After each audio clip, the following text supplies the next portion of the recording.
চট্টগ্রাম এবং কক্সবাজারের দিকে আরও এগিয়ে এসেছে ঘূর্ণিঝড় সিত্রাং। এটি বর্তমানে পূর্ব মধ্য বঙ্গোপসাগর ও সংলগ্ন পশ্চিম মধ্য বঙ্গোপসাগর এলাকায় অবস্থান করছে। শক্তি বাড়িয়ে ঘূর্ণিঝড়টি বাংলাদেশের দিকে ধেয়ে আসছে, যে কারণে এর প্রভাব সোমবার ভোর থেকে বৃষ্টি হচ্ছে রাজধানীসহ বিভিন্ন এলাকায়। একই সঙ্গে বেড়েছে সতর্ক সংকেত। আবহাওয়ার বিশেষ বিজ্ঞপ্তিতে সোমবার সকালে উপকূলীয় ১৩ জেলায় ৭ নম্বর সংকেত জারি করা হয়েছে। উপকূলীয় জেলাসমূহ হল সাতক্ষীরা, খুলনা, বাগেরহাট, ঝালকাঠি, পিরোজপুর, বরগুনা, পটুয়াখালী, ভোলা, বরিশাল, লক্ষ্মীপুর, চাঁদপুর, নোয়াখালী, ফেনী এবং তাদের অদূরবর্তী দ্বীপ ও চর।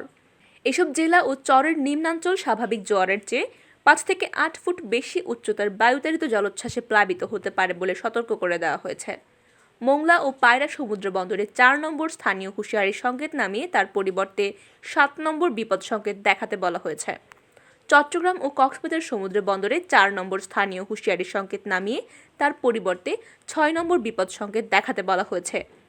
উপকূলীয় জেলা চট্টগ্রাম ও কক্সবাজার এবং তাদের অদূরবর্তী দ্বীপ ও চর ৬ নম্বর বিপদ সংকেতের আওতায় থাকবে।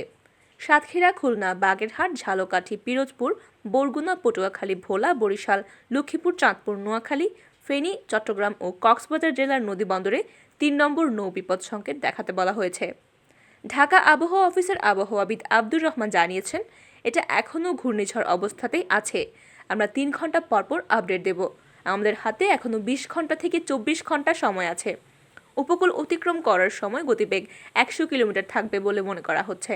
তিনি বলেন, এখন আমরা ৭ নম্বর বিপদ সংকেত দেখাতে বলেছি। একই সঙ্গে নৌ বিপদ সংকেত দেখাতে বলা হয়েছে।